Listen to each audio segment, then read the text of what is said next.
and welcome to a brand new episode of the Woolly Thistle Shopcast. We're here today, slightly different than usual. Maggie's in the shop, and I'm here at home because I had a cold and I didn't want to have to wear a mask while sitting next to Maggie. So we decided that I would report in from home. So it's good to be with you. It's been a couple of weeks. Hope you're doing well. Maggie, how are you doing? I'm doing good. I'm doing good. It feels like spring finally in New Hampshire. It is sunny out, and it's really nice. And that's such a mood lifter. It really is. The days are getting a little bit longer. I noticed seeing buds on my lilac bush outside. So that's always lovely. And you can hear the birds. It's really nice. Just makes me want to knit though. Doesn't matter. It's like you got to knit faster now. The hot weather's coming. Yeah. I always want to knit. So me too. It's an affliction that I'm quite happy about.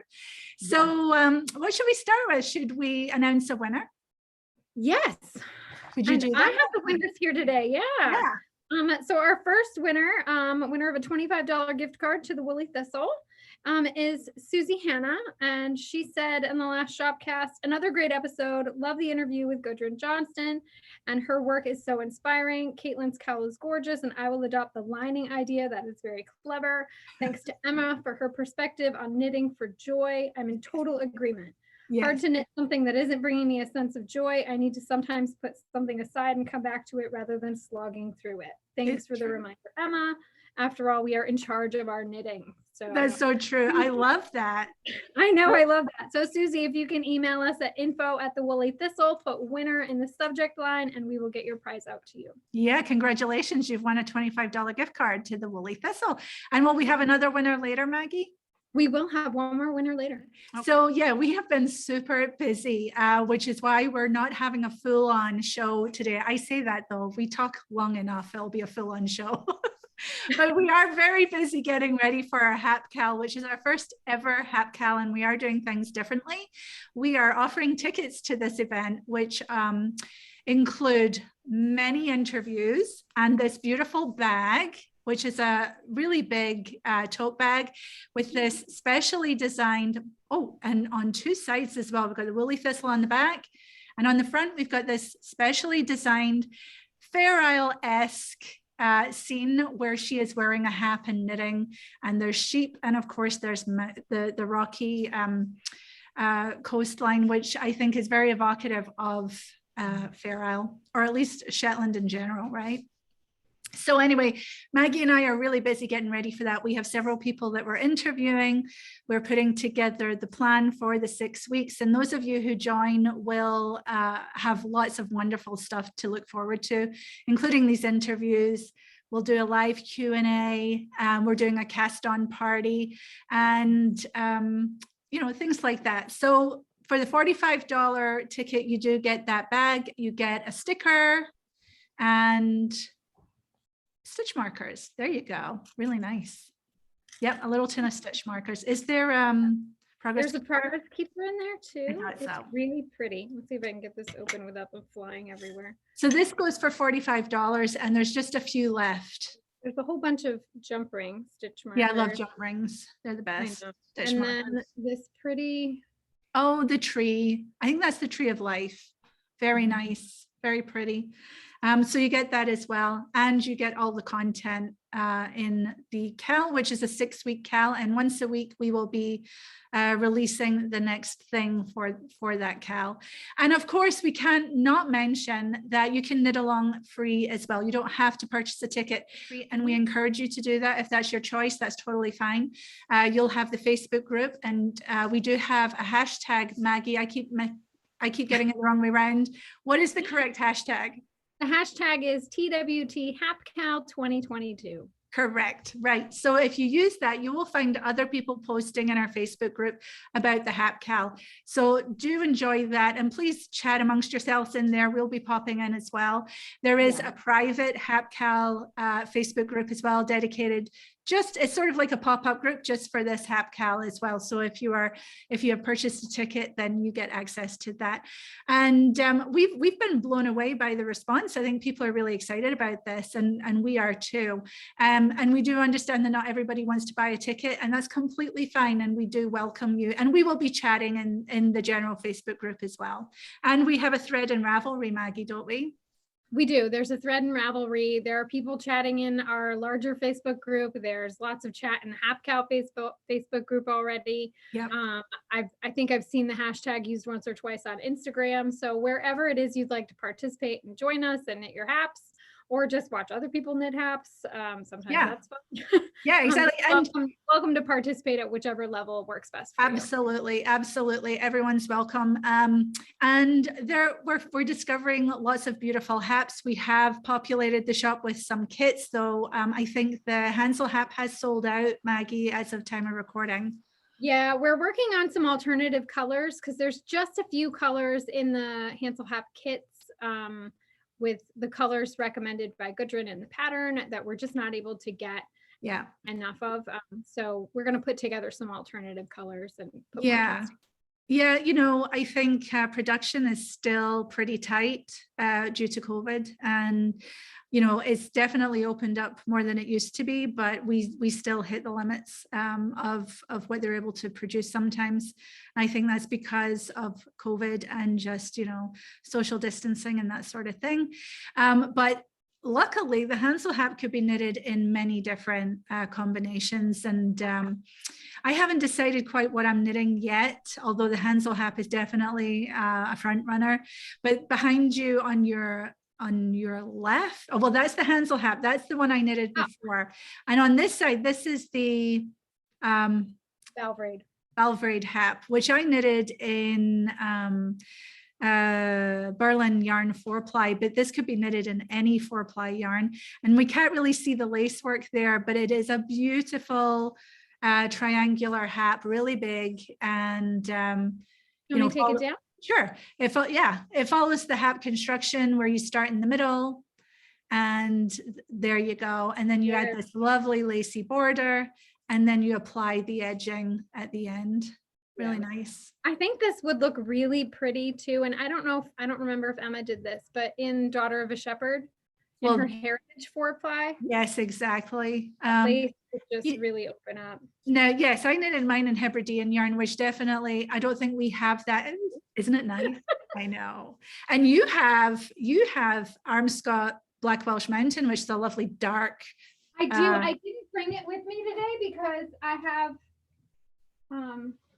I've brought a bunch of projects. I look like a crazy woman leaving my house. That's the best. That's when you're ready to else. It's only then that you're actually ready to leave the house. I know. My husband's like, where are you going? I'm like, work. I hate my life.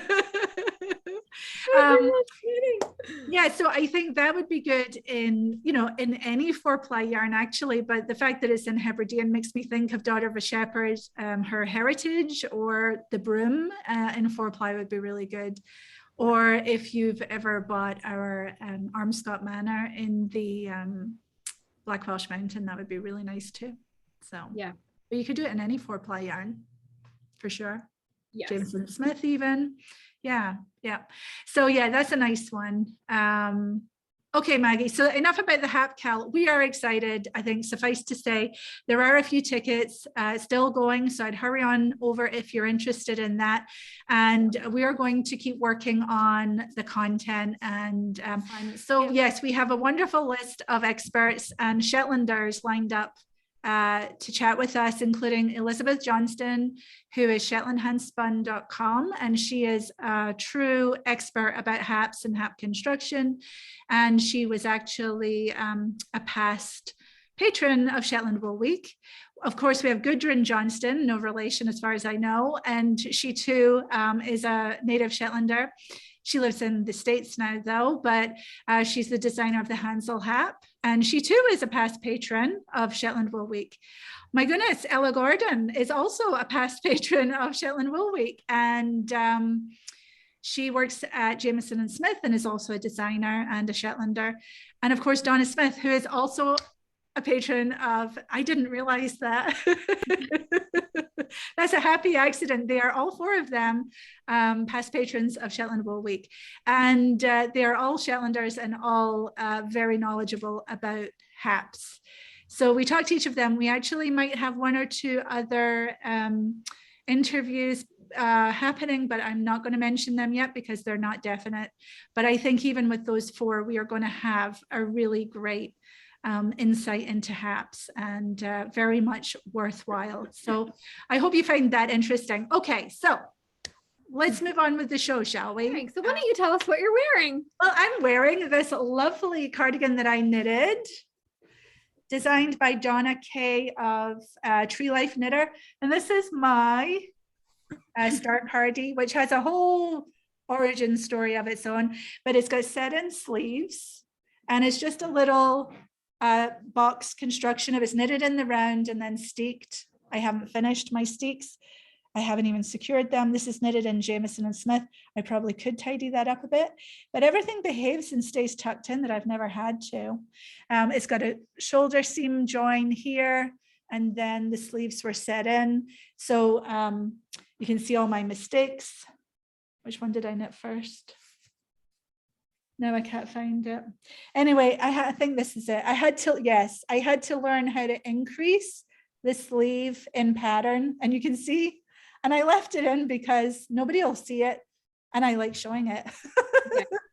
Because it shows that it doesn't have to be perfect, and this is really me learning. And you can see by the time I get to this one, I can't even see where the increases are happening. There we go. For those who are unfamiliar with the story of that cardigan, Donna wrote the pattern out for you, which is why you had to improvise the underneath. The finished pattern now, she's got a nice line detail going up the center. Yes, she helps you. But yes, basically, I was looking for this very cardigan because I'd seen it on Instagram.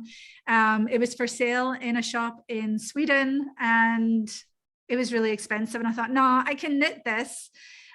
So I looked and couldn't find this pattern, and I mentioned it on Instagram, I think, and Donna got in touch and said, no problem, I'll write that up for you. And I literally got half a page of instructions, very concise, to which I have this. So that's right, I had to figure this out. She has since written the pattern. We persuaded her to do that because so many people were interested in knitting this, and it's so lovely to see real life other Star Cardis out there. And yep, so we have the pattern. We had the pattern, now it's reverted back to Donna, and you can get that on her Ravelry, Donna K, or Tree of Life Knitter. And I think we do still sell yarn sets to go with that, so you can get it all together. Of course, it's Jameson and Smith. And I love this. When I want to feel dressed up, I'll wear this. So I guess today I wanted to feel dressed up. It's Monday. Hey. I know. So yeah, really love this. And Maggie, are you wearing anything knitted today? I am. You are. My sweater under my blazer. Very nice. And it's a sweater. It's my Devonia sweater that I knit using. It's got the circular yoke from the Handy Book of Top-Down Sweaters. Yep. By Ann Budd. And yeah. Excellent. It's still a little chilly out, so I put a blazer over it. Yeah, but I bet you that just feels lightweight, comfortable, probably warm because, you know, you're trapping some air in there. Yeah, it is. It's nice and warm. It's lightweight. I can easily have my blazer over it, or later when it gets warmer, I can take it off. And you could have made that a short sleeve as well, and, you know, have it as a little sort of late spring tee. Yeah, it is a 3/4 length sleeve. Yeah. Yep. Perfect. So that's cozy. One of your own design, right? Yes, from the book. We asked for it. Yeah, no, that's what it is. That's what it is. Okay, so do you have any finished objects, Maggie? Yes. Show us. So it is a little wee finished object. I saw him on Instagram. I know. I'm trying to do one a month, and I almost missed March. So that is so cute. He really is cute. So I have a bag that I just put a whole bunch of bits and bobs in, and I'll be knitting through that all year. But nice. I like the hat. Fun. Yeah. Oh yeah. Perfect. Bottom is gray sheep DK. Oh, fun. So, lovely. I need to. My only FO. All I have are whips. So many whips.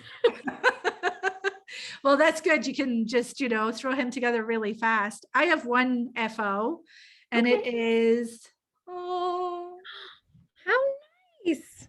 yes. This is the Sunwick Cowl by Donna Smith.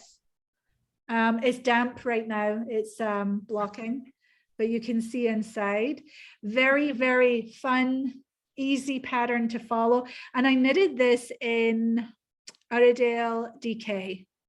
And it felt quite crispy and lanolin-y when I knitted with it, which I love. That feeling does not worry me at all. But now that it drank the water when I put it in the sink last night. And now it just feels very soft, but it's damp. But I think it's going to dry and feel very squishy and lovely. And this is such a nice pattern as well. I just love how it really pops. I used the Murat. Very potato chippy knit. It was, and it was quick. And it's there's 3 sizes of cowl in the pattern. I knitted the smallest one because I thought it would be nice to have it nice and close to my neck. Yeah. Smells good. Oh, love that. So that's my FO. The ends are even woven in, which is nice. Nice. Yeah. Do you have any whips on the go, Maggie? She said. I do have a few whips on the go. It's been sort of crazy. So I brought you last time you asked if you could see the tapestry cowl. So I have made a little progress. Oh, not good. a huge amount of progress. That's okay. But I made some progress. Oh, it looks lovely. It is. I love growing. those colors. It looks really nice. Really nice. Really good. Jameson and Smith 2-ply, right? Yes, I have a cone of 81. Yep. How do you find knitting with the cone compared to the ball? Because you've got both. Do they differ? Yeah, one's on the cone, and then the FC 51 is the contrast. But I like it. It did take a little getting used to, and at first it did feel more compacted than what's in the ball.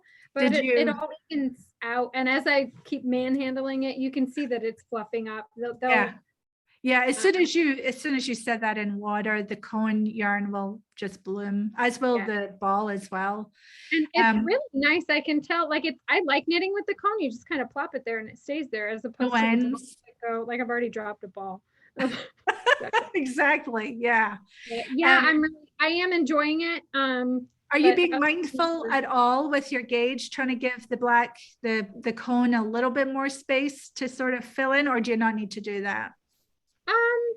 I haven't really been doing that. Like, I try to make sure that my color work anyway, that I'm, spreading out the stitches so that it's not scrunching up. But yeah, I did the same thing. I knitted the gray with the cone and the black off the ball. So, I mean, it really does work out. I think for people that don't know, when you knit right off the cone, it usually has more mill grease still in it. Whereas when it's balled, they wash it so that it gets that grease taken off. And then it feels a bit more fluffier in the ball. When you get the cone, it can feel not ropey. It's only 2 plies, but it can feel flat. And especially if you're only used to the balls, like you can, it feels more, I don't know. But when you wash it, that mill grease just disappears and you're left with a blooming, lovely strand of yarn. I suppose if you really didn't like it, you could ball off and wash, you could do skeins and wash them, but nobody needs to do that. That's not a thing you need to do. I wouldn't, no.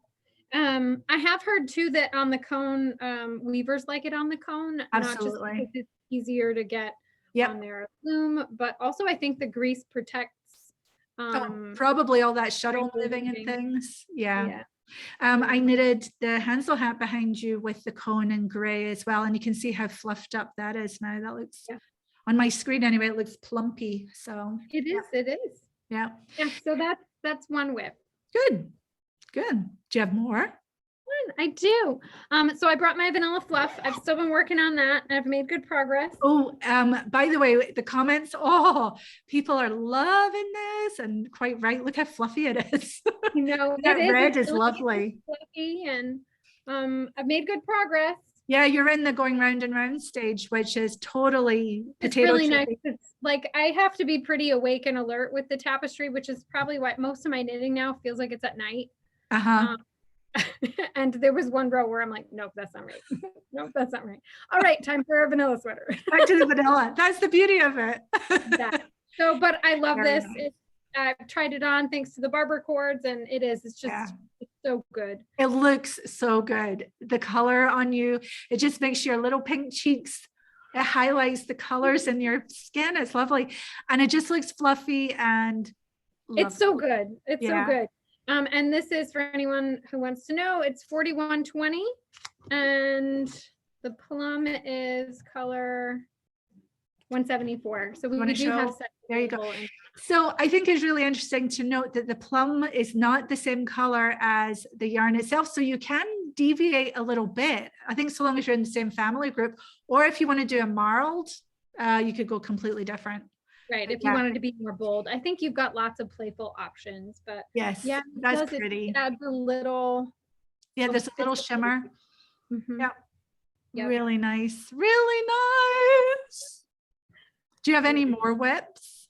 I have one more whip. Okay. I only have one whip. Should I interject my whip and then you can finish up with your whip? So my whip is currently really small and it's in my very own Harris Tweed pouch, which I had to get in the purple color. These have sold very, very well, Maggie, haven't they? Yeah, so they're sort of a sock bag size and we just have a couple left. I think we've got one in the gray. Oh, and this one is called brown, and if you can get really close, it's not really, I mean, it's brown, but there's red and sort of green and all different colors, I think, in there. It's very complex and lovely, and it's got a reddish zipper. And then the gray is just, that's my jam, that gray as well. These pretty boxes. Yeah, it comes in a lovely box. Trying to see if I can. They packaged it all nicely. I ran out to the shop and got one. Grabbed one. They're gonna love that Yeah, we only had, there we go. We've got the gray, which is just a classic gray. I love gray. There we go. And all of them have that really nice brushed cotton inside with a pocket. Yeah. Yep.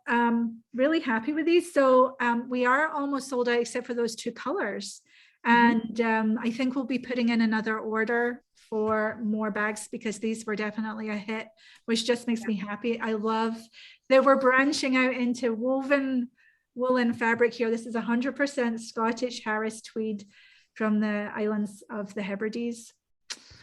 I grew up with this sort of stuff around, you know, grandpas and dads and everybody has a Harris Tweed jacket or a cap. But anyway, so in my project bag, I have one ball's worth because I've been knitting at home and I only had one ball, but I have a Victory cardigan. I've been talking about doing this and I love this green color. It is color 403 in the VAMs. This is one ball. Look at that. I mean, I am already halfway down shaping the shoulders. It's so quick. These stitches are so big compared to a fly. So I'm really enjoying this. I need to get more yarn so I can keep knitting on it. Yep. So enjoying that. I think this will be nice. We might have the same dye lot, ma'am. I will. It's in my office. Josh already made sure I was okay. Yeah. No, we're not going to do that. I've learned my lesson many times. I'm hard of learning, but yeah, we're all good there. But I think what I'm going to do for this one is I will do the bust shaping, but then I might not do the waist shaping. I'll see how that plays out, just sort of straight down or even more A-line to make it more relaxed and less fitted. So it'll be fitted to me, but it'll be fitted differently. I'm going to play around with that. So yeah, very happy with that. That's my only whip. I actually lie. I do have other whips, but I'm not showing them today because they're in, they're just sort of secret for now, I suppose. Yeah. Like so how even with your own pattern, you play with the pattern. Well, yeah, of course. Yeah, because, you know, I feel pretty fearless when I am the one that made it. But yeah, I love my Victory cardigan. I wear it quite a bit, although I try not to wear it because it's nice for photos and things, but I do wear it quite a bit. But I think I would love to just test out other silhouettes with it because I love how it fits across the shoulders. It's not all gaping in the back. And I love the bust shaping, which is very simple to do and effective. And then I want to see what I can do with the rest of it. So yeah, that'll be fun. Stay tuned. Stay tuned. Yeah. So show us your next whip, Missy. So my next whip, I got impatient and I didn't wait. And I cast on a love note. Ooh, a love note. Can I tell you? So I've got she's gonna Jagger. I caked up some Jagger and let's see. So it's Jagger in the moss colorway. Yeah. And the Plum is color 9. And nice. look, I swatched on Friday night. Today's Monday. I swatched on Friday night. You swatched on Friday night. Is this your swatch, or did you actually do it? So my swatch, I feel like my swatch lied to me a little bit, but interesting. Lies, but so I swatched with the size 10, which is what the pattern calls for needles. And my swatch said I had the gauge you're looking for is 16 stitches over 4 inches. So 4 stitches per inch. Nice and I had cast that on and I was into the lacy bit and it was too big. Were you getting, how many stitches were you getting then? So it was weird. So I had it was 3.5 stitches at the top. And then as you went on more, it was 4, but I just didn't like it. So I ripped it out and went down to a size 9 needle. And is that feeling better? And it feels a lot better. Now, listen, are you comparing what you're knitting to your previous love note, which you love and loved the gauge of? Are you sort of? No, I didn't do that. That would have been really smart, but I didn't do that. I think that's an underutilized idea because, oftentimes they say if you want to choose a sweater to knit, find one that you really like and then try and, match that shape. So you could do that. And I think my gauge was the thing about the love note is there's it's like the vanilla sweater in that they recommend a wide range of ease, anything from 4 to right, it's 10 inches. There's a lot of variety in there. So I like the fabric better on the 9s. Yep. And putting it on the barber cords and over my head, it'll still give me a wide opening.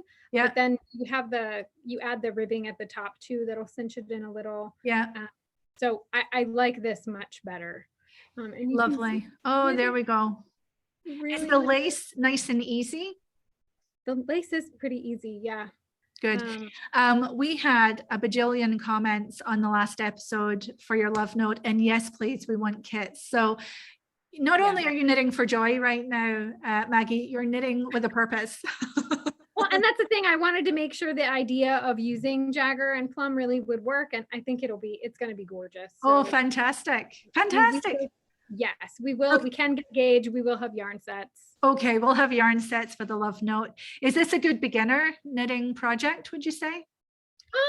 I think so. I mean, especially if you're comfortable with lace, you've got they're tin can knits, their patterns are so well written. And they've got so many tutorials and so many people have knit this. And it especially once you get past the yoke, there's no shaping. Right. It's just straight down. Yeah. And because similar to the vanilla, because there's so much drape in that fabric, it just kind of hugs you and fits really well. It's forgiving. Yes. So forgiving. What's different though is that it is a yoke sweater. It's not a raglan. It's a yoke, which is nice. You just kind of go round and round and increase and until you get to a certain point. Yeah, it really follows this one. It's a circular yoke, so you have a couple of rows with a lot of repeats going around. I really like the fit of that. So fantastic. Well, we will all be on the needles. We'll be keeping a close eye on the progress of that. And we'll see about getting yarn sets with Jaggerspun and is it Rauma Plum you said? Yes. Yep. So that will be lovely.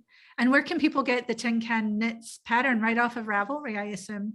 It's off of Ravelry, and I don't know if they also sell it on their website. If you're not on Ravelry, they might be on is it Payhip or Lovecraft or probably. Yeah. Yeah. Cool. Wonderful. Those are all my whips. You have quite a few whips. You have 2 sweaters going. Yes, which I don't usually. Usually I try to keep 1 sweater. I also have a sock at home I've been working on. Yeah. Well, it's spring and you get castonitis, I think, you know, it's just. Well, the sock is actually left over from when we had an impromptu Christmas sock knit along. I remember that. Christmas socks done. Yep. So I've got one just about done. All I have left is to Kitchener the toe, and it is sitting. It is just sitting. So come show us your Christmas sock next time. That sounds good. All right. So I think that's it for what we're knitting on. That is it for what we're knitting on. Yeah. It's catching the light here and I really like this color. It's juicy. All right. So I'm just having a moment myself there. What should we talk about? What's in the shop, or should we announce another winner right now? What should we do, Maggie? Well, speaking of winners, so our Colorwork accessories Cal was really, really popular, and there were so many amazing knits. We did send out an email to everybody who participated, and we posted in our groups, but I collected the names of the winners from both our Facebook group and our Ravelry group, and I thought we could just give them a shout out here. Yes, definitely. So for our Facebook group winners, the winner of a $75 Woolly Thistle gift card was Jennifer F. Congratulations. We can post their photos here too, so you can see their work. Oh, that'll be good. Were chosen at random. Jody B was the winner of a Sell Blue Mittens yarn set, and Vicky B was the winner of a Care for Your Knits kit. And Wonderful. That was from our Facebook group. On Ravelry, Barbara Squared was the winner of a $75 gift card. Stitchy Head was the winner of a Sell Blue Mittens yarn set, and KMS 01906 was the winner of a Care for Your Knits kit. Fantastic. So fantastic. Congratulations, winners. Yes, all their projects were beautiful, but again, they're chosen at random. So yeah, whenever you join any of our KALs, we just choose prizes at random. So correct. You don't need to worry about how your knitting compares to others. Just be knitting. That's not what we knit. That's right. That's right. And that was a really fun KAL that was well attended, and thoroughly enjoyed it. This was sort of my number 2 project for that. I can't remember what I knit. I knit a hat. Oh no, I designed, that's right. Yes, I had the Balvoni, but I did the little Peary squares hat. That's right. Yeah. I don't remember it because it's not for me now. It's for John and here I am. I'm still working on my tapestry KAL. That's all right. That's a monster. It's a lot. Though, this is the kind of knitter I am, where I'm like distracted by things. I'm hoping to at least clear the needles a little before the Hap KAL starts, because that's a bigger. The Hap KAL, I know. I'm not completely 100% sure knowing what I'm going to be knitting yet, but I'm going to make a decision soon. Yeah. How about you? Do you know what you're knitting? I do know what I'm knitting. I am going to knit the Hansel. I think I'm going to do the half hat, but the full size. Love because I have 3 skeins of that Black Welsh Mountain, and I want to use as much of it as possible in the main color. Yes. That's going to be nice. I do need to spend a little time and swatch, because I'm planning to use JNS in the stripes, but I want to make sure it plays well with the Black Welsh Mountain. Because they are slightly different weights, although I think both of them will bloom, or at least I know the JNS will bloom, and that should match things up, but you're probably worth just testing it to be sure. Yeah. And I have plenty. I figure I can stash dive for even if the JNS doesn't work, I've got plenty of either Rauma Fennel garn or something else in the stash that I hand spun. Or I wonder if it really doesn't quite work, I wonder if you held the JNS double, that would balance up with the Black Welsh Mountain. Maybe. It might be too much. I don't know. This is the joy of knitting. I feel like I have enough stuff in stash that I can easily find. You don't need to, right? Gotcha. Especially even for the larger sizes, you don't need that many balls for the contrast. Right, so right. No, you don't. Yeah, yeah. So, well, it sounds like you have a good plan already. That's good. As long as I don't pass on anything else, I should be good. Well, no guarantees of that. No guarantees. None whatsoever. No. So what do we have in the shop to show everybody? We do have, so speaking of haps, we have brought in JNS lace weight. Yes, which is beautiful. Look at all these colors. Tell us about that, Maggie. So this is the JNS lace weight 2-ply. I don't know if we want me to go through all the colors. There are maybe not. Yeah. But I know in the hand, this is very soft feeling, isn't it? It is very soft. It's it's bouncy. Like we've been squeezing it and all of us feeling flying over it. This is L43. It's just really pretty.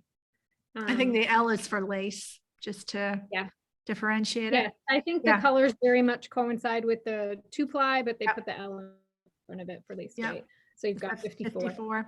Very recognizable. Yeah, gorgeous. And it feels really nice. What's the yardage? I know it's going to tell you meters, but what is the yardage on that? 185 yards or 169 meters. Oh, it does tell you 169. Yeah. On a 25-gram ball. Yep. So if you put 100 grams or 4 balls, you're getting, you're getting around 700 yards. That's a lot. Like you get a lot of bang for your buck with lace weight. Yes. If you're ever knitting on a budget, lace weight is a good way to go because you get so much darn yarn. And for a Hap, you're not going to use tiny needles anyway, or for a shawl. Yep. Such pretty. This one's L69. Yep. So that green. Yep. Nice and complex because they're dyed in the wool, which means lots of different colors go into it. And there are some really pretty sweaters. I never thought I would knit a lace weight sweater, but I knit my Aimer sweater. Yeah. And you knit it on a fairly large size needle. It's easy to wear and it knit up fast. Wow. That's a very, very pretty sweater on you too. Yeah. It was written for Garthanor's lace weight, but I think you could use any. Sure. Like I would very much use this. So we have lots of the lace weight 2-ply. Yeah. So that's good. There's lots of Hap patterns written for lace weight 2-ply, which is why we got it in. So that people have a full choice of yarns. And then I love these. I love these so much. I'm stunned at how much I love these. It was all I could do to not also bring this home and be like, I just got to swatch it. But maybe you do. For after. And we have, so this is the lace weight Supreme. Gorgeous. And they're all natural shades. Yeah. They're so pretty. Lovely. Is that Murat? That's kind of a nice brown. Yeah, that was the Murat. This one's the black, the Shetland black. Just more of a deep chocolatey brown. Oh, so good. We have a hard time keeping that color in stock for the Supreme 2-ply 50-gram balls. Lovely gray. Yeah, they're all pretty. And right now we're offering Donna Smith's Hooland Hap is knit with this. And we have it both by the ball and in yarn sets. Yes, that just went live a couple of days ago as time of recording, and doing very well. Yeah, they're so pretty. They are, and natural colors, no dye, straight from Shetland. Yeah, so I think this is also what's used with like more of the fancier lace weight wedding shawls and yes. Yeah, but also Hap worthy. Yeah, very nice. We also have Priscelli in the shop. Yep, which is Garthanor. So Priscelli is the newest line of Garthanor organic yarn that we stock. And you want to tell us a bit about it? It is 75% Polworth, 22.5% Romney, and 2.5% Hebridean. Gorgeous. And it feels really nice. It's nice and bouncy. With that Polworth, it's nice and soft. Is it a 2-ply or a 4-ply? 4-ply. 4-ply. So a fingering weight, which is nice. Yeah. That looks like a natural gray, or is it dyed? It doesn't say. It looks natural. Yeah, it does. Very. Like, I'm betting that the heathering in there is from the Hebridean. Yep. So this what one's color? called What's it marble. called? Okay, marble. Nice. Let's see. Oh, this one's pretty. Cadet. Very nice. It's sort of a bluish gray. Wild heather. Pretty purple. I know. And this one's elderberry. A darker. Also purple, but here I can hold them together. Yep. Yeah, a little bit darker. The later one's more bluish, I think. Yeah. Tuscany. Nice. Juicy red. Wild olive. Pretty. Very nice. And is there much pattern support for Priscelli, Maggie? I don't know how much there is. I've not seen a ton of patterns that call for it. It's starting to get more attention and more pattern support. I saw on Instagram somebody knit a lovely little a Liesel sweater. Do you remember Isolde's pattern? It's very lacy. They knit the wee one, the small children's version in Priscelli. It looked gorgeous. Pretty. See if we can find a picture and put it here. I know, yeah. This one's sycamore. Lovely. Like that orange. Yeah. Slate. Nice gray, medium gray. Let's see. I love this yellow butternut. I remember Ashley loved this too. Yeah. Hummingbird. Oh, nice. Nice blue. Blazer. I think if you're looking too for a softer yarn that still feels woolly. Yeah. Yeah. Good stuff. And it's organic, of course. Yeah. Start to finish. Lots to feel good about there. Raspberry. Oh, that's my color. Love it. Yeah. There's a lot of really good, beautiful colors. Yep. So that's Priscilla, that's in the shop now. And Garthanor's been moving. They've been having an epic move to further into Wales. I think they're in Cardigan now, which is perfectly named. And they have a bigger facility now. So they'll be doing more, I think just more. So that's good for us. Like, according to their social media, they seem all settled in now and they're enjoying the new space. Yeah, that's exciting. Okay. All right. And I think we showed it last time, but it's always good to show it again. Yes, definitely. Unfortunately, the kits we had, they sold in a hot minute. Very popular. So we'll see if we can get more in from Emma of Gray Sheep. We'll see if we can do that. Yeah, Josh seemed to think, he's our inventory manager, and he seemed to think that we probably could get them again. So they're still in the shop showing as sold out. So if you're interested, sign up for that back in stock notification so that when we get them. Let's quickly just interject. We had a shop update, revamp, and it's lovely, isn't it? We got the shop all done, and things that used to bother us are less bothersome now. So if something's out of stock, the actual button turns into notify me when back in stock instead of just sold out and you can't press it. Things like that. And it just looks really, really good. The whole website is looking so much better. So I hope customers are enjoying it. Definitely let us know if you're having any issues with it, because we need to know about any bugs. But so far, so good. I think it's running really well. Yep. Yes. And if you've not stopped by the shop yet, come on by and see the new website. Yes, I would highly suggest you go look at something like Rauma or Jameson and Smith Toothfly, because when you scroll down the page now, the whole page is big photos of each color, and you can scroll through and you can click right on the color and order 10 of them or one of them, it doesn't matter. And then you just press the floating button at the top to add them to your cart. It is so much better than what we've been dealing with for years and years. So I'm hoping that customers will really enjoy that. It's sort of like a balm. It's just very easy to use now, which is good, because before we used to scroll up and down and we had so many colors that, you know, we couldn't get it all on one page. So yeah, the developers have done us a really good job with that. Very excited. Yes. Yep. Yes, absolutely. Yes. So anyway, sorry, I totally digressed there. Back to Gray. No, that's okay. That's an important thing. So I'm glad you remembered. Yeah. Yeah. And we have Gray Sheep in individual 4-ply skeins, and these come in 60-gram skeins. Yes. Which is nice. They're just so nice. This is her Hampshire yarn. Yep. Yep. I'm sure it's 98% virgin wool and 2% alpaca, which adds just a tiny bit of softness. Teeny tiny. This one is weather rolling in. I love that dark sort of maroonish grape color. Yeah. Matches your sweater. It matches your sweater. Oh. There you go. Good color. Good color. Naturally. So this is the undyed. Yep. She has great names for her colors too. She does. This one is looking in the mirror. It's a really pale lavender. Yeah. It's so good.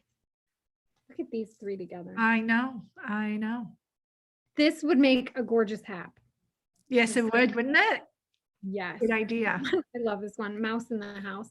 It's the only kind of mouse I'd want in my house. That's kind of a brownish or taupe kind of color. Yeah. And all her colors go so well together. Yeah. Yeah. She hand dyes them all. Tracking the wolf. Love that green. That's nice. I know. I'm running out of room. That's a new one. I think that's a new color. She also has a nice juicy red. Yes. This one is a little of what you fancy. A little of what you fancy does you good. That's right. This is fun being on this end of the camera right now. Yeah. Now, what's this one called? This one's called Caramel. Yeah, that's lovely. It's sort of a pinkish taupe. Would you say peachy? Yeah, pinkish, peachy. Mm-hmm. A little bit. It suits you. I think it suits your coloring very much. I like all of these colors. I would be very happy with. Yeah. Although this one I'd have to wear with something else. But it's stunning. But this one's moutarde. Yep, which is lovely. A nice bright French mustard color. Yeah. That's new, I think, too. Just so like even with the purple. Yeah. Yep. Country girl. Country girl, pretty green, sort of a appley green almost. Diesel. I was going to say a petrol blue. Yeah. Yeah. And then bluebell time. You can see. I like the bluebell. It's just got that softness about it, doesn't it? Yes. And I saved one of my favorites for last. Ruby, Ruby, Ruby. Yeah, Ruby, Ruby, Ruby. I always think of Sarah Fibertrek. Her dog is called Ruby. And I think she's a busy girl. So I think it often is Ruby, Ruby, Ruby. That's really nice. Good red. That is the gray sheep. They are still in stock. We have good supply of that. These would make really nice hap, and that bright yellow or some of the other brighter colors would be a nice pop of color in the border. Yep. Especially if you got any mini skeins in one of the, we put them in it. Was it a taster box or a selection box? I think we've done it here or there, and I can't remember. Might have been a. Yeah, I feel like if you have any mini skeins hanging out in your stash, that would be good. Nice border color and. Yeah, absolutely. Yeah, for sure. What else do we have going, Maggie? That is what I had on our list. We have on pre-order that I can't show you. We have line of 14. Yes. It's now pre-order. Beautiful new cover. Yes, and we are also going to be pre-ordering. It should be available now. The new book from, I don't know how you say it. It's either Meiju. Yeah. I think it's called Contrast. It's all about textured knits. That is now. We were going to get it, but we weren't going to put it on pre-order. But we got enough requests from customers that we're moving ahead and putting it on pre-order. Yeah. Good, quite right. And that's also in line. This week, Marie Wallen was restocked this week. So yes, so you should be able to get any colors you were waiting for. And she does have a new book coming out next month. So we will be prepared for that as best we can be, and can't wait to show you the new book. We're talking with Marie quite a bit about that, and she'll be coming on the show as well nearer the time for a show and tell, which will be really good. Very good. Yeah. And those are the big things on my list. Well, let's announce another winner, and then we can go over to Yoga and let her take us out. Let's see. This other winner is Katie A. And she said, "You've outdone yourself again with your inspirational podcast. I love the idea of irregular color work being good for your brain." Yes. So, Emma was saying that.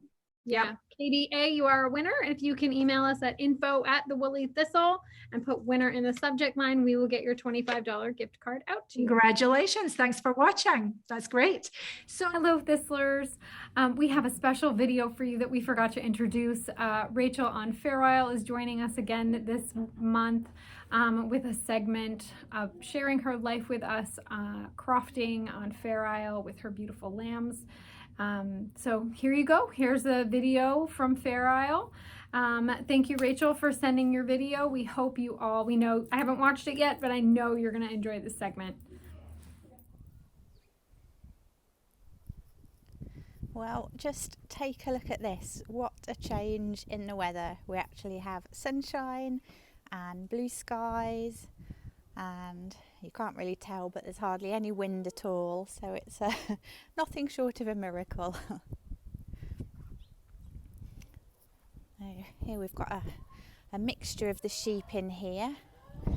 We've got Hocus Pocus, Violet, Saucepan, and on the end is Fandango. And they're just coming up year old, so they were last year's lambs that I've kind of kept in over the winter. Then this one here, this is Pretty Girl. She's not even one of mine, but I got her in a few weeks back because she had a really bad limp, couldn't put any weight on one of her feet, and also she's been losing her fleece, which is never a good sign, so we've been treating her. Then Rainbow Bright, bless her, she's one of my oldest yows, so she's come in over the winter just for sort of extra feed, a bit of extra TLC and proper shelter, because they can go into the garage there. We've got Daisy Hen and Bluebell Hen.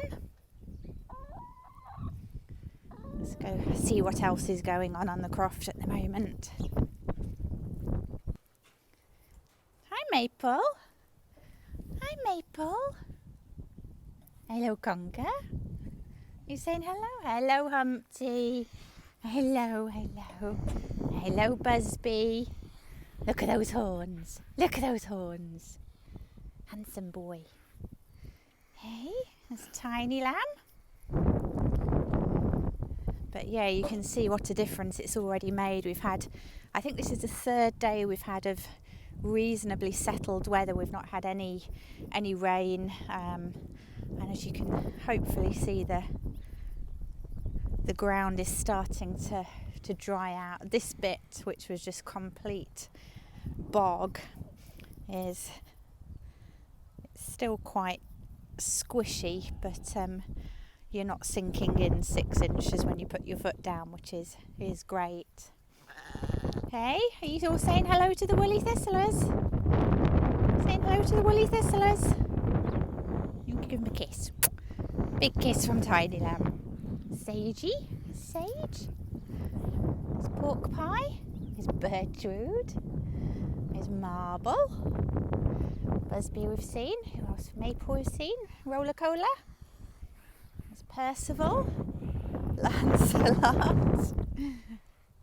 There's Conker. Who else? There's Jaffa Cake. He's quite shy. There's Fuzzy Felt. Hi, Fuzzy.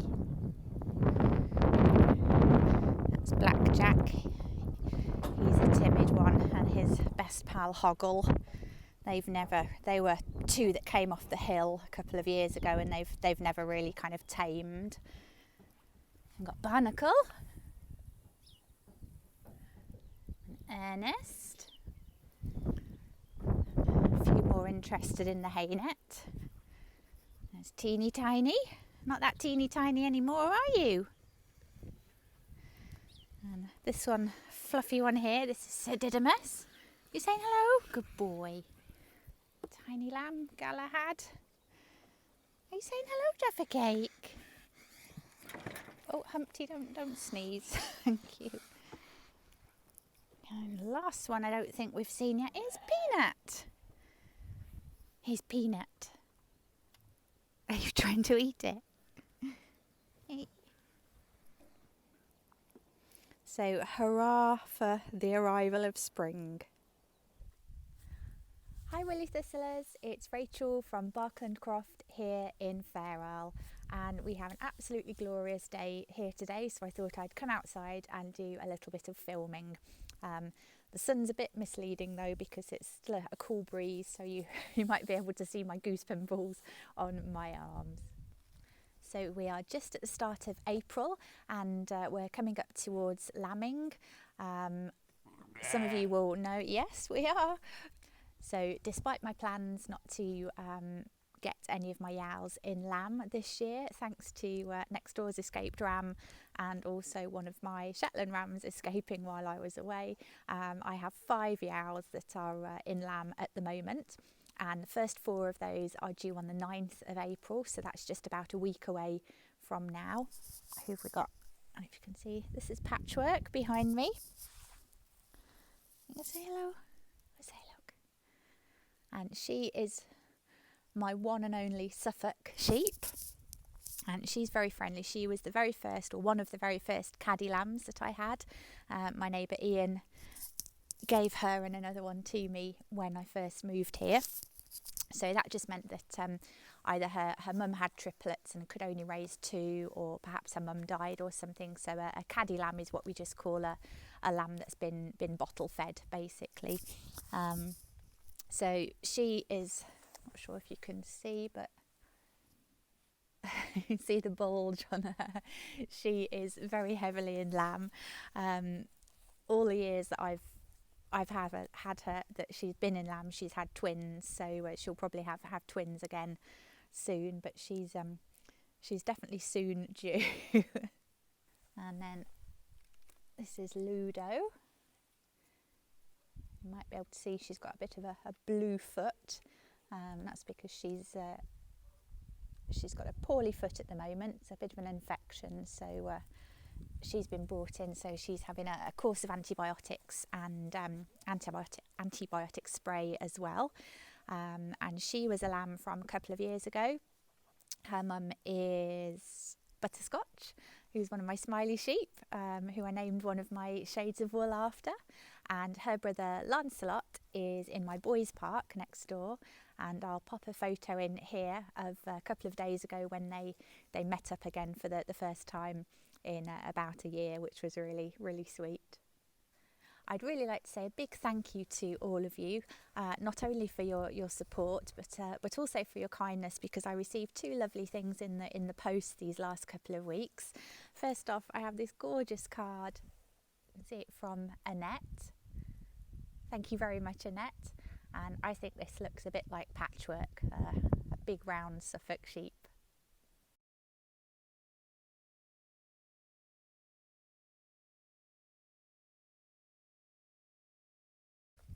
And I also got sent this lovely card, hope you can see that, from Sue. And Sue also sent me this gorgeous bag which says "Be Happy" on it. That was so kind of you. Thank you ever so much. And Sue asked a really good question, which I don't think is something I've actually talked about before. And she asked, why is, well, you know my croft as Barkland Croft, and why is the name of my business Bee Croft? That's a really good question, Sue. Thank you for asking it. So when I was deciding what to call my business, obviously I've got known through social media and things as Barkland Croft. That's the name of the croft where I live. But thinking about it for a business, I could have called it that, and obviously that's what people know me as. But then I thought it very much ties me here to sort of Fair Isle, to Barkland Croft. So I wanted a name that was kind of portable. So if or when I leave Fair Isle, I can take Beecroft with me wherever I go, and hopefully it will still be relevant, but it's not tying me so much to being based here at Barkland Croft. So the name Beecroft was a bit of a play on words. B as in letter B, short for Barkland Croft, but also Beecroft is a family name of mine, so it was kind of a nice play on words there. And I have a couple more questions from your comments after my last video, so thank you for those. And if there are any other questions you'd like me to answer, then please feel free to put them in the comments below this video, and I'll do my best to answer them in my next clip. First of all, Ellen asks, are your dogs sheep herders, and did you have to work with a trainer to learn how to work with the dogs? That's a great question, Ellen, thank you. So I'll put some photos in for you to see. I have 2 dogs at the moment. I have little Nieva, who is about 9 years old, and she was a rescue dog from Spain. Her breeding is, we're not entirely sure. She's definitely got some Podenco in her, and possibly some Terrier as well. So she kind of has no interest in the sheep. She'll happily wander around through them, and they're not bothered at all with her, and she's kind of scared of her own shadow. So then there's Meg, the collie. Meg is, I think, 5 years old now, and I've had her since a pup, and they say collies are very intelligent dogs. However, there's always an exception to the rule, and Meg is that exception. I worked with her just kind of on my own. I got a bit of advice from neighbours, online, books as to kind of how I should be training her, what I should be doing. She got her commands down really well, sort of stop, lie down, come, get back, come wide, in the kind of the training park, and then that never translated to actually working with sheep. So she's a bit of a lost cause. She likes chasing sheep, which isn't great, and her preference though is for cats. So if we're out doing the sheep and my cats like to follow me out into the field and she catches sight of them, she just loses all interest in the sheep and goes to play with the cats. So I work her on a long line, which is like basically a horse lunge line, so it's a really long rope, and that means we can still get my sheep in, but she's not really, I wouldn't call her a working sheepdog. Then I have a question from Betty, who says, with so much mud around, do the sheep not get sick or fungus from their hooves being wet all the time? Do you do anything to protect their hooves? That's another really good question. Yeah, that's one of the biggest problems we have here with the weather, is that for about 5 months of the year it's just mud and bog and waterlogged, as you've seen and probably got bored of in all my previous recent videos. So yeah, they can get foot rot, which is a nasty infection that gets in just sort of in between their hooves. They can also, what happens when it's been sort of muddy but then the ground starts to dry up, which is what I'm seeing a bit of at the moment, is when the mud's wet, it kind of collects sort of in between their hooves, and then as it dries out it obviously becomes very hard and quite sharp, and that can cause them to limp. So it's just worth kind of keeping an eye on their feet. There's nothing really that I would say I do to prevent it. You can do something, a vaccination called foot vax, which is something you do once a year, give them an injection to help prevent things like foot rot occurring. But other than that, it's just being vigilant, keeping an eye out for any limping sheep and treating them as soon as possible. And they'll usually clear up with a bit of blue spray, which is a sort of an antibiotic spray. If that doesn't work after a couple of days, I'll just give them an antibiotic injection, which will usually clear it up in 2 to 3 days, which works really, really well. So I'll give you a quick look at who we've got in at the moment. The year-olds that were in here, they're now out in the big field with the owls, so I'll pop a little clip of them in here.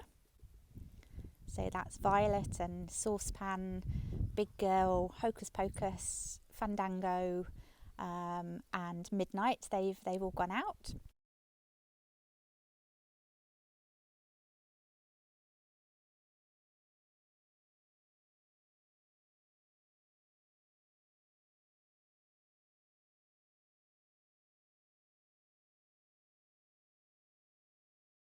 And so in here we've basically got the run, sorry about my laundry on the line, they've got the run of this, the back garden and the side garden, and then they've got their sort of what was the garage, which is the lambing shed, so they can go in and out of there. That's filled with straw as they like. So here we've got Patience. Hi Patience. She's a Texel cross. And we've got Patchwork with her bottom towards us. And you can see how big her udder is getting, so that's a good sign she's not far away from lambing. Hey, you gonna say hello, Patchwork? Yeah. Then this is Flopsy. Hey, Flopsy. And Flopsy's not had a lamb before, so this will be her first year having a lamb, so we'll keep a good eye on her. Then there's Ludo, the Moorit one with her limp. This is Little Baby, And you might remember in my last clip I showed you some of the sheep in here, and one was called Pretty Girl, who isn't one of my sheep, but she'd got her way into my land and was losing her fleece. Well, little baby is actually Pretty Girl's daughter. And you might be able to see her back end. She's just looking really, really sort of pooey. So I've got her in, and I've treated her, given her some dose and a bit of natural yogurt, which just helps to kind of dry them up, clear them up. Yep, there's Ludo. And we've got Blossom. Blossom! Where's my beautiful girl? Where's my beautiful girl? Yeah, there you are. Blossom, bless her, is my special needs sheep. You may remember, or you may have seen on my social media, when she was a lamb, her front legs didn't work. And so very kindly our nurse, Vicky, and her husband Bob at the time made her a set of basically like splints for her legs. I'll pop a little video clip in here for you.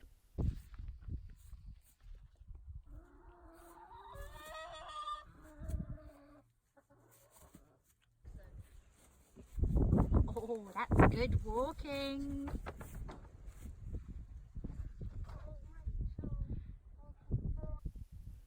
And she came really good, but she's always had developmental problems, so she's never grown as big as you would expect from a Texel cross.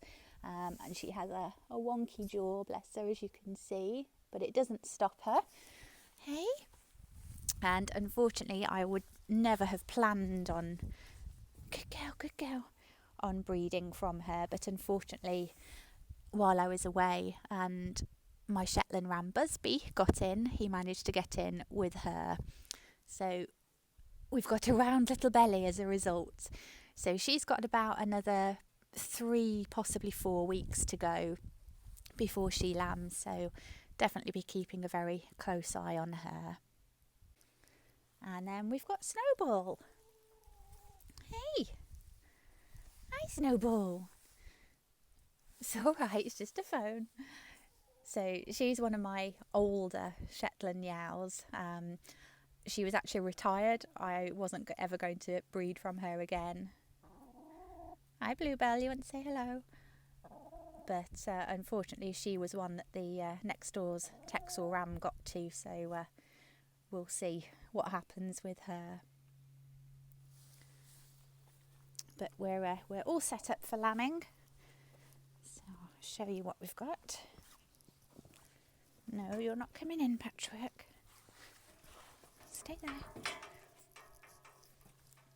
So we've got 2 stalls here that are made up, all ready. They'll just need a water bucket putting in once the yows have lambed, and I'll bring them in there. Then in here, this is the byre, or rather the other side of the byre. This is the shelter that the boys all have over the winter, so they can all come in here. But what I've done is completely mucked it out and fenced off 2 more pens, so that if I need those, I can easily get some straw in and make them up. I can't tell you what a welcome sight it has been to welcome all those first signs of spring here on the croft. The frog spawn is gradually growing into tadpoles here in the pond.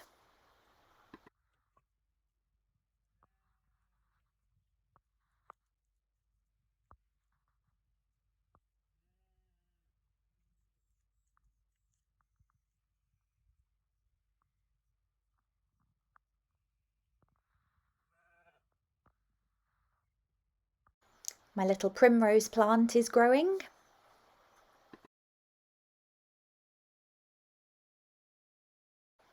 Daffodils are popping up everywhere and injecting much needed splashes of colour around the verges.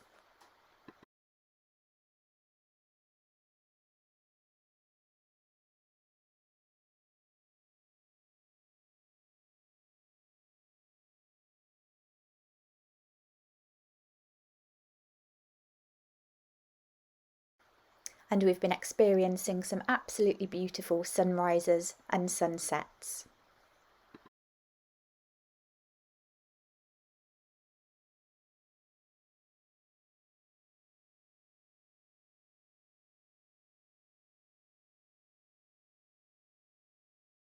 Sadly though, my joy at being able to work outside in just a t-shirt was short-lived.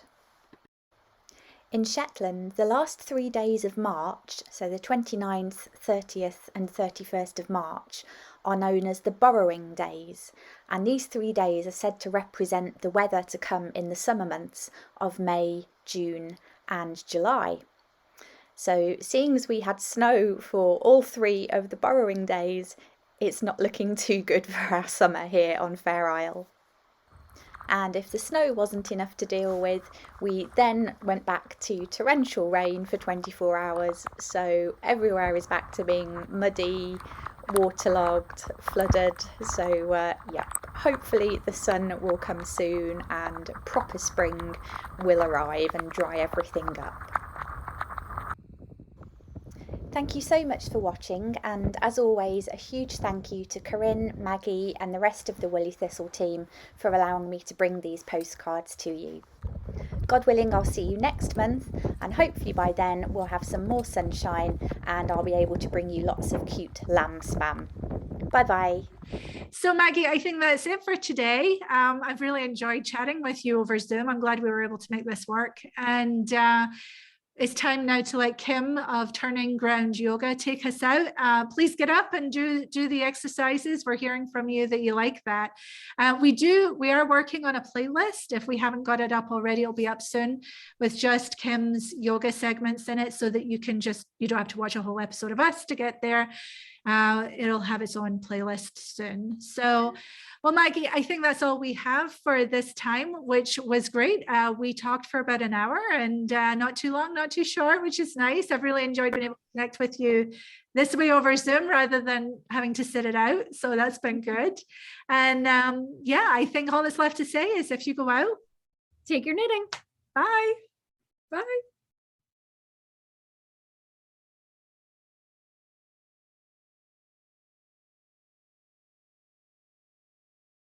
Hi, Woolly Thistlers. It's Kim here with Turning Ground Yoga, and I am here to talk to you a little bit about something that you probably already know, but didn't really know. I'll explain. I'm going to talk about 3 yoga concepts. The first one is intention. If you've been to any yoga class ever, you will have heard that word. The second is pratyahara, which is the idea that you are disconnecting from your senses and from all of the busyness that is all around us and bringing your awareness inwards. And the third is pranayama, which is breath work, and that is how we disconnect and come inwards. So why would this matter? Why is this important? And why am I talking about it on a knitting podcast? Well, because knitting does a lot of the same things. I've heard so many people say, oh, knitting is my sanity. And I've said it for good reason, because knitting does something very, very similar. It's almost like yoga itself. When you're working on something really, we'll say mindless, let's say you're doing garter stitch. It gives you something to focus on like a really minimal level, so that you can do this garter stitch without being distracted by the kids or the TV or the dinner or whatever it is that you're doing. Or if you're working on something a little harder, let's say like a lace or a pattern, like a chart with the highlighter tape, which I recently purchased from the Woolly Thistle, and it works great. Then you really need a lot of focus. You're like got this laser beam focus. And so for sure, you can't have any distractions. Or if there are distractions, you're not noticing them, hopefully, and you can just focus on what it is that you're doing. So yoga does the same sort of thing. When you're really focused and you can get rid of those distractions, then you can be in a peaceful place. And that is why knitting is our sanity. It brings us peace. And then if we set our intention to either stay in a peaceful place or to do something beautiful for someone else or something beautiful for yourself, because that is an act of self-care, then our intention helps to augment that process and make us feel happier, healthier, live in a brighter place. So today's practice is not a physical movement practice. I'd heard a few of you cheering just now. It is a practice that's all about going within and using yoga to augment the process of knitting. Okay, so here's what we're going to do. We're going to use Dirga Pranayama. That's a 3-part breath to start only noticing our breath. By only noticing our breath, we can go within and get rid of all of this noise. We can disconnect from the 5 senses. Of course, you're still going to be listening to me, and you're going to be listening to your breath, but you're not going to have your eyes as stimulation because your eyes are closed. You're not eating anything, so the sense of taste out the door. You're not moving. So the only thing that you're feeling for with your sense of touch is going to be your breath and the other senses. Okay, so here we go. Closing your eyes, place one hand on your belly, one hand on your chest. And as you breathe in, I want you to feel first your belly rise, and then your ribs, and then your chest. So it's like a wave of breath that moves from your belly up into your chest. And then as you exhale, I want you to feel the chest depress, the ribs suck in, and then the belly come down. And all of this is not something that you need to do with effort. It just happens. You're just an observer. Your hands are like this park bench you're sitting on, and you're just watching your breath float in and move out. It will happen regardless. Don't force it. Just observe.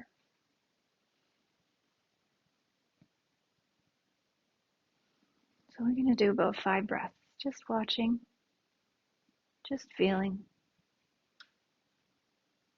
and thinking of nothing else.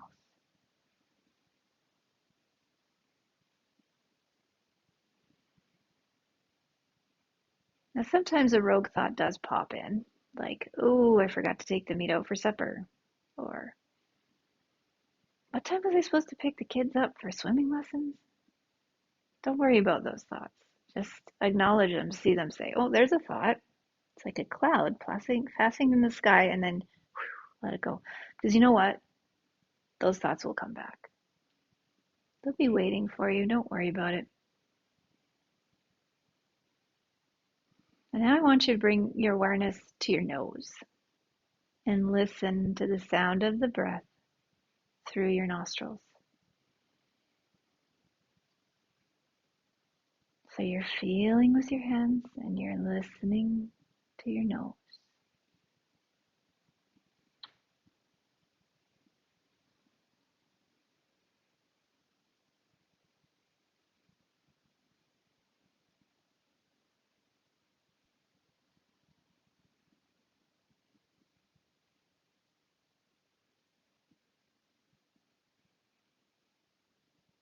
Now I want you to notice one more thing.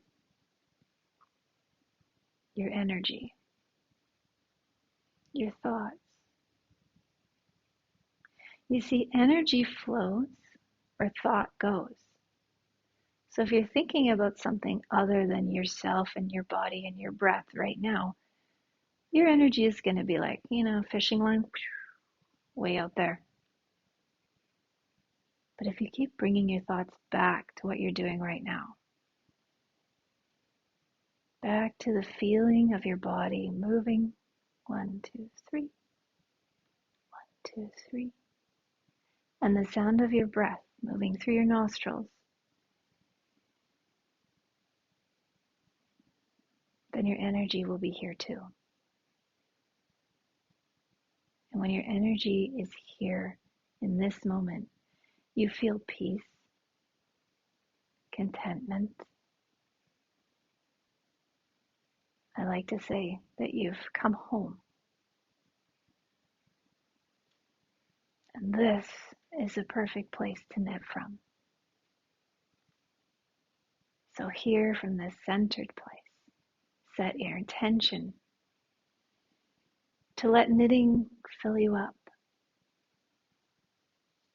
Let it be an act of self-love or love and care for others. An act of healing.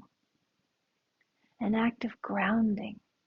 Grounding especially when you're working through those woolly wools that are so natural and you know where they came from.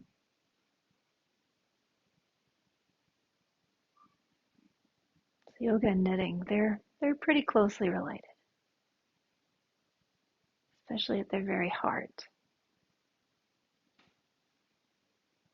Thank you so much for practicing with me today. I hope that you use this breath work as part of your own daily knitting. Do the breath, set your intention, and then keep on knitting. We'll see you again. Namaste.